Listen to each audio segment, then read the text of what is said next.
Alrighty, we have reached Kriditsu.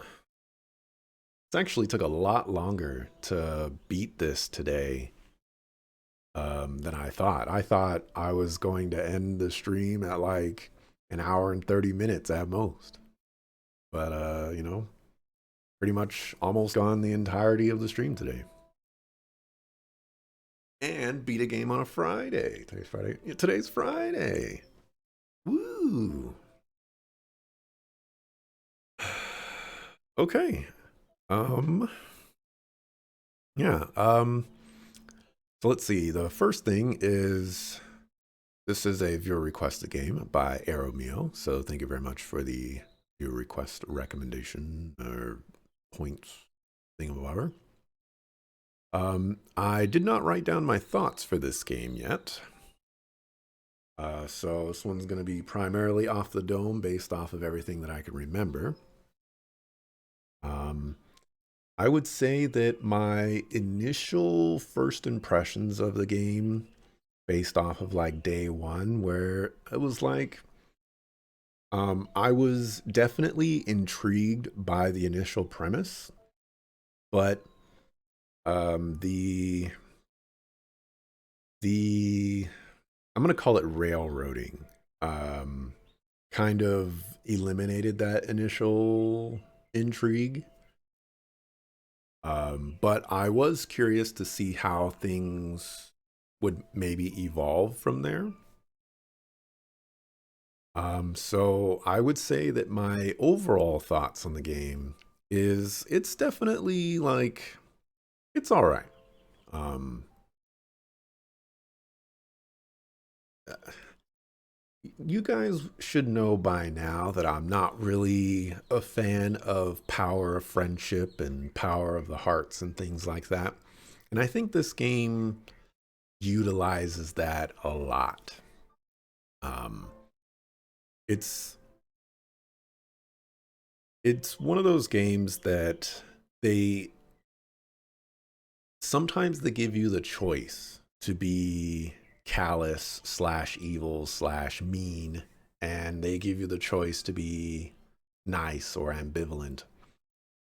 And uh like all of those choices amount to really nothing. And I really dislike choices, not necessarily where choices don't matter, but when choices like the choices don't do anything other than waste time, I guess. Um, I would have really liked to be able to execute some of the choices that I've made throughout the game, and we actually followed through with it. Um, and I don't know if this is necessarily a thing in this game, and I'm thinking it's not, but I would have also liked to see some sort of acknowledgement of the choices that I've made towards the end and how that affected things. Because, like I wasn't necessarily the nicest of person in this game. And it would have been really nice for Setsuna just to be like, you haven't really been the nicest of person in this game, but you stuck with me for the entire time, so I definitely do appreciate that. Um, I, I think that would have went a long way. Um, but yeah, I think my overall thoughts is like it's in the okay territory. It's a solid game. It does a couple of things that are pretty cool. The Sprite Night system is very interesting. The combat system has some really neat ideas. Um, I guess the music stopped. I guess that saves me the trouble of muting it. Um, I yeah, I I think that's probably the best way that I'm going to be able to explain it. Um, for my thoughts on the story, I definitely had a lot of issues with the story. Um, And like it all started from the point of we get our mission, it's to kill the sacrifice. And then when we finally get our opportunity to kill the sacrifice, we don't kill her, and we don't even um we're not even given like a reason why we don't kill her. And that to me, it's just one of those situations where it's like, why even bother giving me the premise of going to kill her if that was never going to be an option for us? I would have much rather preferred it to have just been like we were just one of her guards, and um it would have worked out nicer that way. Um, and I don't have this like mission of my job is supposed to kill her, and I've had time and time and time again where I've had the opportunity to pull it off. I've even selected options where I was just like, maybe this will lead to Setsuna dying, and my mission will finally be complete. And you know, it, it didn't amount to anything. And then on top of that, like getting the mission in of itself wasn't even really explained. Um, I forget his name. Well, second in command, Night Guy. He gave us the mission, and he said it was from his master. We learned later that his master is um Julienne. But Julienne, like,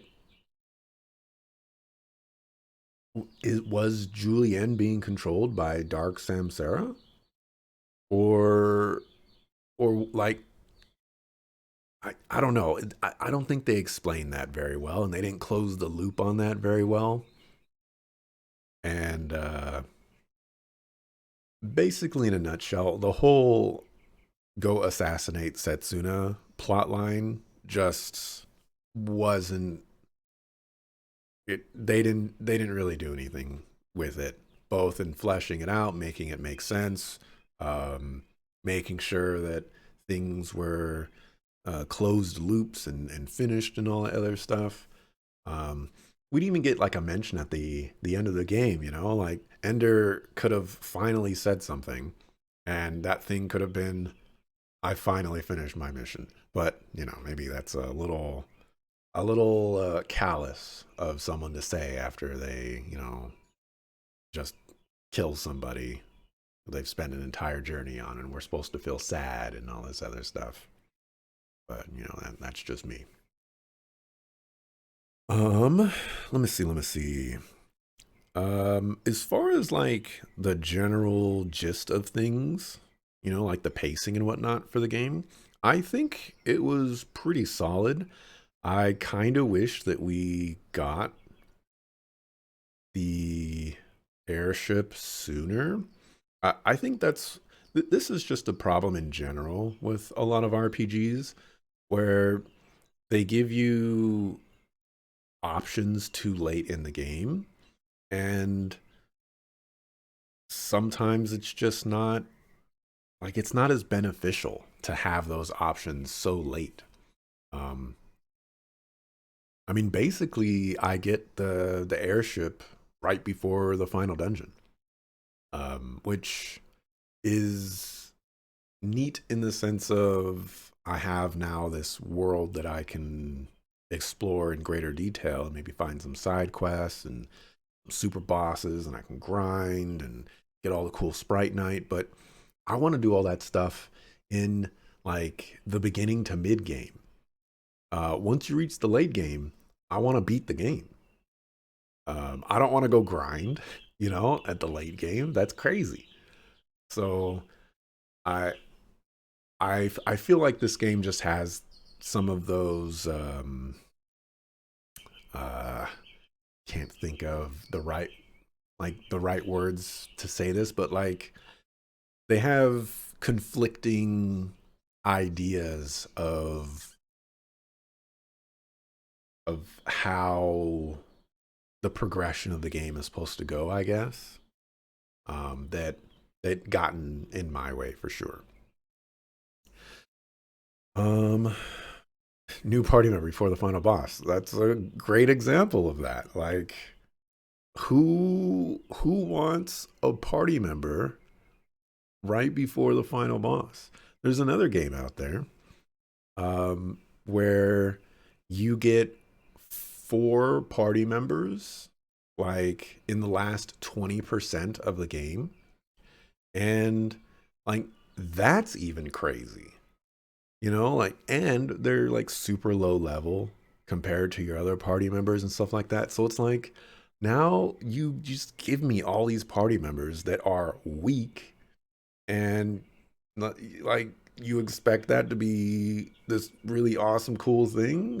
Like, I have to grind to get these people back up. I can't put them in my party as they are. I'm gonna die. But yeah. Um, Let me see. I feel like there was a couple of other things that I wanted to talk about with the story. Um, I will. I mentioned a little bit earlier that I'm not really a power of friendship thing, and I think this is. I both like Setsuna's character and I don't like Setsuna's character. I like Setsuna's character when she's talking about like herself and her journey and how she's um trying to figure out what she needs to do and how she needs to do it. I don't like Setsuna basically any other dialogue line. um you know People, like, she tries to save Reaper. This is There's another game out there that's has some parallels to this game where somebody's on a journey to save the world, and like, they have to sacrifice themselves, and they have these guard people with them to help them uh finish the journey. They're both women. I hope you both know what type of fantasy game that I'm referring to. But um there's there's some parallels to that journey, and the problem is that Setsuna goes out of her way to just make things more complicated and more obnoxious, and uh like, it just doesn't make any sense. I loathe with a burning passion where someone tries to kill you and you're like, you know what, i I sympathize with your situation. You trying to kill me, I get it, but I'm gonna let you live because I'm a nice person, and surely you would never come back and try to kill me again. Meanwhile, Reaper comes back and tries to kill her again over and over again. So that stuff just bothers me a lot, lot. Um, and basically, that was what I felt was the majority of her character, is just making things harder for us. She wants to go help people in situations where it has nothing to do with us. Um, uh, like, just stuff like that. She I ended up not liking her character overall. Ender's a silent protagonist that, you know, cardinal sin. I didn't really like Knitter. Julianne was interesting, but she joined the party so late, and I don't think we really got to explore her side of things enough. Just despite the fact that she probably got the most character development out of everybody. Um, like everybody except for Setsuna. Um, Kerr was Kerr. I think that's all the party members. Oh, Eterna. Eterna was Eterna. Let's see. For gameplay mechanics and design, I mentioned earlier that I there was like some systems that I liked, and I like that. I like the way that they approach Sprite Night in this game, where you defeat monsters in specific ways, and those specific ways give you specific items that you can use to um, collect Sprite Night. I think that's a really cool system. You know, like if you kill this enemy with fire, it will drop a specific item that's different if you killed it with ice or with light or with a momentum attack. Um, and I I don't think I've ever come across a system that plays out like that. And so I really appreciate that. I think it offers some really cool grinding opportunities, and it also allows you to pinpoint the specific drops that you want without having to rely on like a specific series of sequences to perfectly align so that you can get them, or just randomly getting it.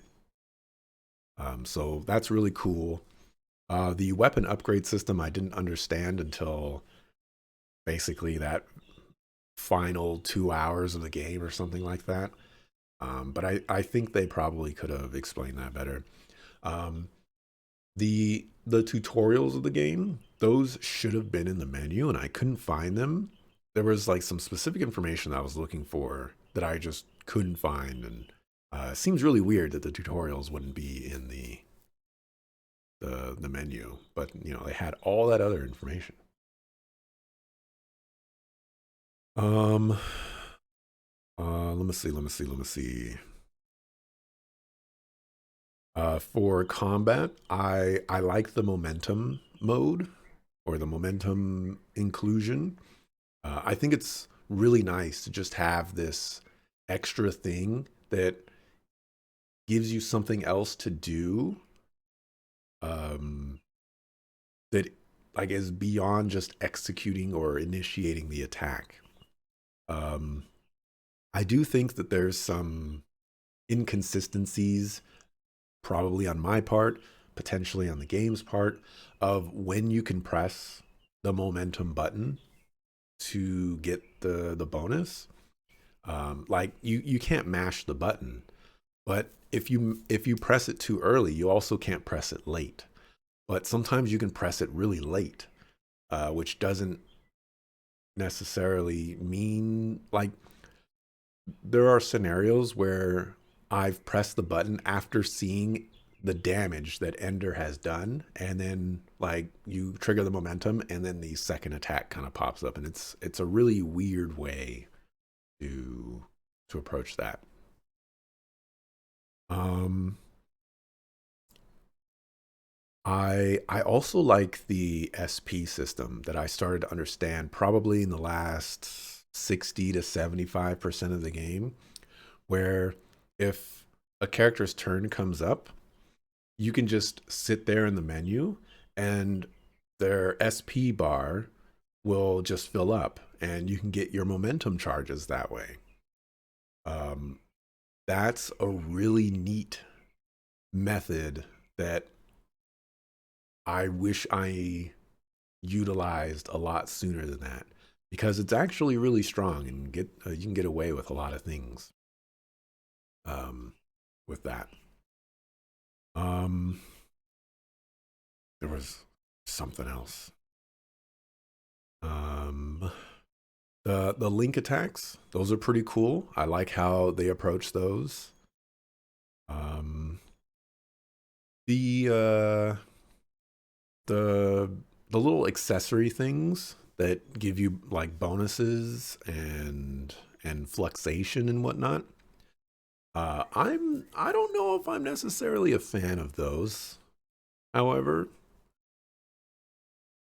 I feel like there were so many of them, but none of them, it didn't, to me it didn't feel like there was an increase in power of what they offered.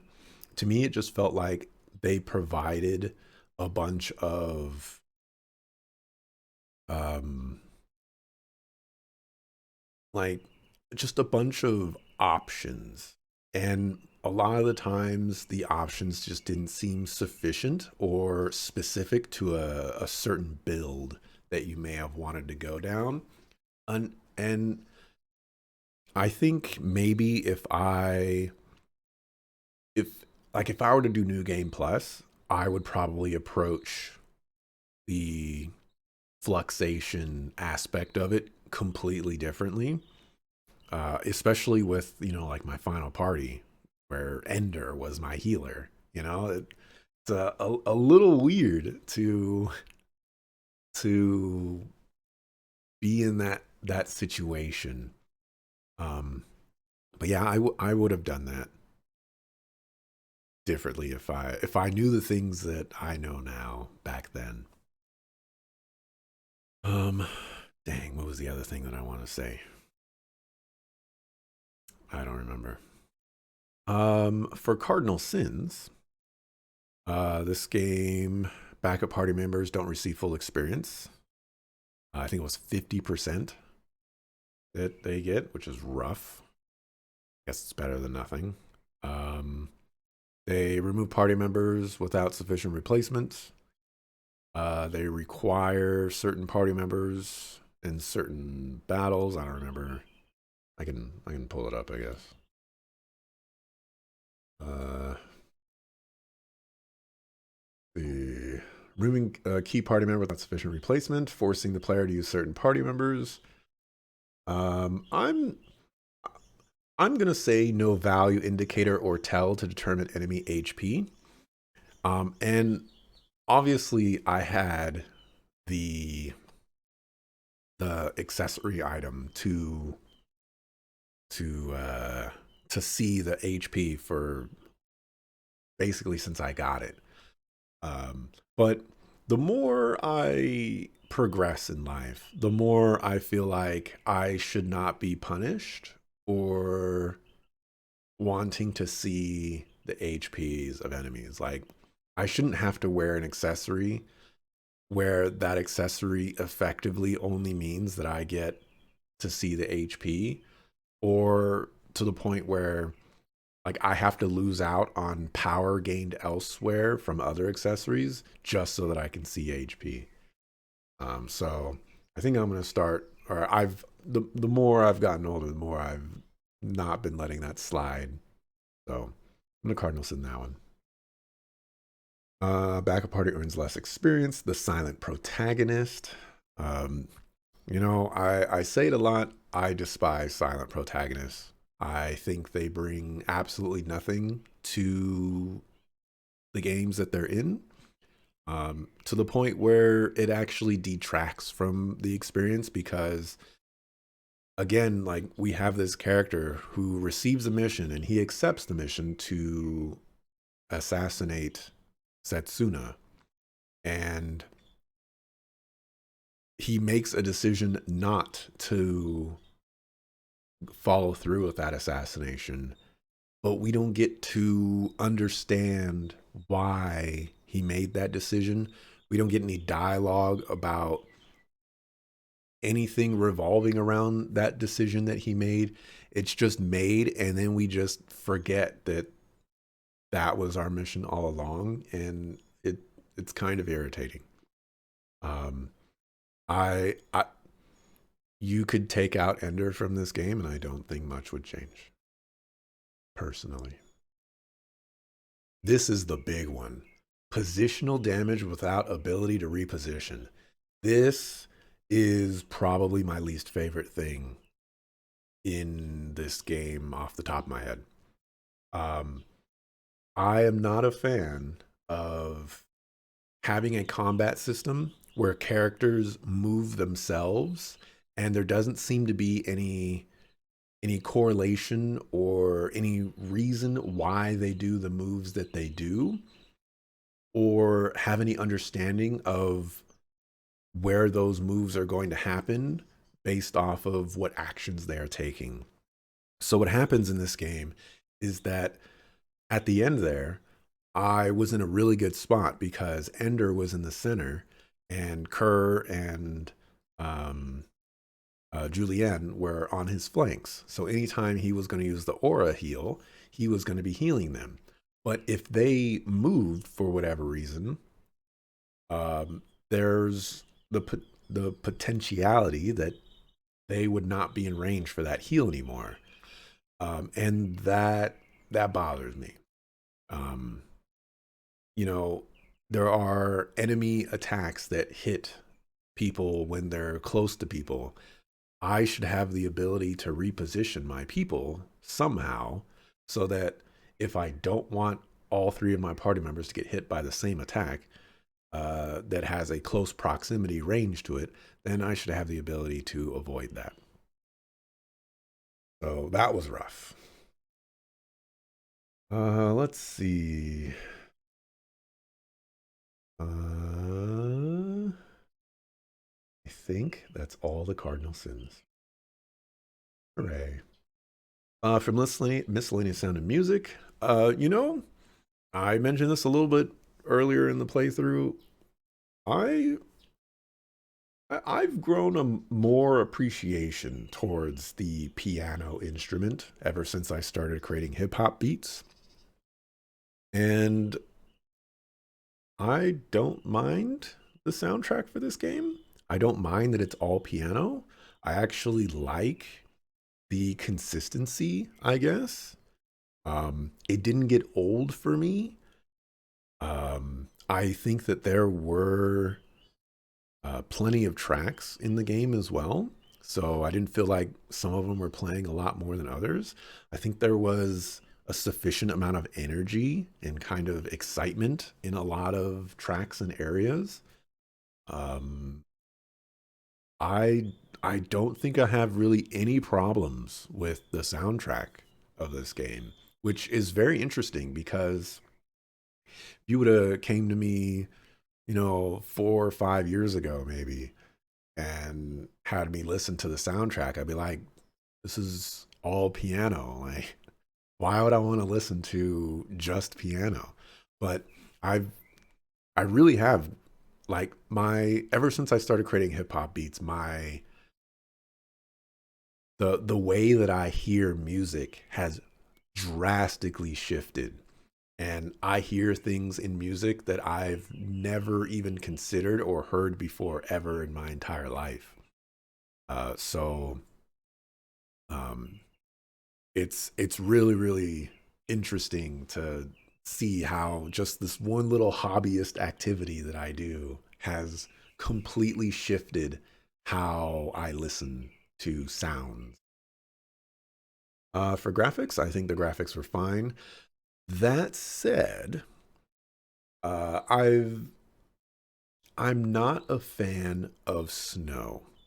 And the reason I'm not a fan of snow is because it's just constantly this one color and there's not necessarily a lot of diversity. It's the same for like gray and browns and stuff like that. I like vibrant colors. I want to see the greens and the blues and the reds and the purples. And this game is just white. And I'm not necessarily a fan of that look. I don't think there were enough moments in this game that broke up the colors. There, it would have just been really nice to just come across one area that was just vibrant colors, that would have stood out so much, but I don't recall seeing anything like that. For other, is the game worth recommending? That's an interesting one. Um, Truthfully, I don't think that there's any anything wrong with this game. You know, I think it's a pretty short experience as well. It does what it sets out to do, so I could see myself recommending this one. I don't think it would necessarily be like very high up on the recommendations list, but if someone came to me saying, "Hey, I want to play a JRPG, 20 to 25 hours, with the possibility of, you know, maybe wanting to go more than that if I find something that, grind worthy or whatever," then I can be like, "Yeah, here's a list of ones, and I am Setsuna probably would be on that list." A little far down, but that person will get to it when they get to it. And if the developer is watching, so I'm in an interesting scenario here because I have this is the first game that they have put out, and it's the last of the games that I am playing from you guys. So I've seen the progression, and I see where you went from here. And honestly, like some of the problems that I have with this game are fixed in later games. So I, I I'm not in this position a lot, I guess. So if I were to say, for the next game, I want to see some changes to the combat. Positional damage should be managed somehow. I want to see maybe a different way of approaching Sprite Knight equipping because uh, I did run into the issue of like, I don't know when characters are going to get Sprite Knight slots. When you beat a battle and a character levels up, it doesn't tell you if they got a new Sprite Knight slot. So you just have to constantly go look. And, it would have just been nice to just have more Sprite Knight slots. It's, you already have to go out of your way and somewhat grind to get the materials. Might as well just give me uh, a bunch of slots to work with, especially since, in my opinion, a lot of the Sprite Knight are not even good. Some of them are not even worth using, in my opinion. So, yeah, I truthfully, I just think as far as mechanics go, just some tweaks. I don't think there's anything that would need like super drastic changes. So yeah, story wise, I'd love to see a different approach with the story. Destroy the silent protagonist. Um, you know, let's do away with power, friendship, and making silly decisions, and just have a. If we're gonna be on a journey to go do something, let's make the journey make a little bit more sense. You know, easy, right? Easy. Yeah, that's all I got. To reiterate my overall thoughts, I think the game is pretty solid. All right. Nothing crazy. Nothing poor. Um, I've I've said in the past that uh, like 90 or 95% of the games that I play are mediocre at best, and that's okay with me.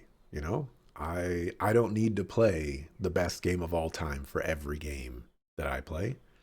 Um, I'm more than happy to play, just solid, average, mediocre experiences, and and that's fine. I like those games too. I like this game. So there you go. That's all of my thoughts. Um, yeah, the idea is that this story could have easily fit into the world of Chrono Trigger as an extra that happened between the age of magic and Middle Ages. That's a weird idea. All right, I we got to go into this tangent real quick. Nice. Today is Fajita Friday, so I got to make this quick. Um, this fascination with trying to create the next Chrono Trigger to me is is a very interesting thing because we've seen so many games blatantly say this is inspired by, this is my interpretation of, or like something along those lines of it. And I think to this day, there has not been a single game that has succeeded in meeting those criteria. And I think one of the most important things that developers need to understand is that nostalgia is the most powerful thing in the world. And if you're trying to recreate that nostalgia of a game in your game, it's always going to fail in my eyes because there's no way that any game out there can can bring back the thoughts and feelings that I have for when I played Legend of Dragoon for the first time. And I was playing this game that I could uh, press buttons in the middle of attacking to extend my combos.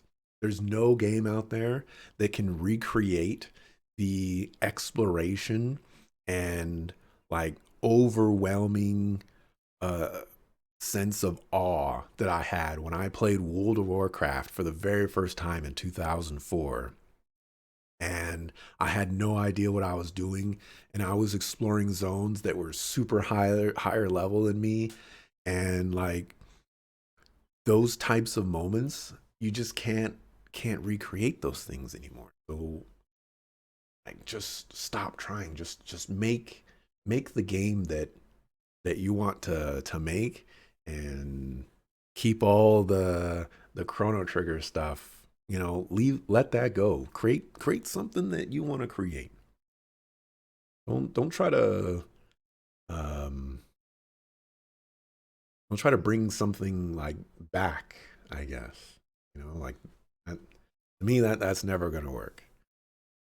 So there you go. There is one last thing that I need to do before I end this. All right. I had to do it. If you know, you know. If you don't know, then you don't know. All right, that's going to wrap it up for me for today. Thanks for watching. Appreciate it. I'll be back Monday, 7 a.m. Pacific time to play something. I have no idea what that's going to be, but we'll find out. And with that, see ya the next time I see ya. Peace.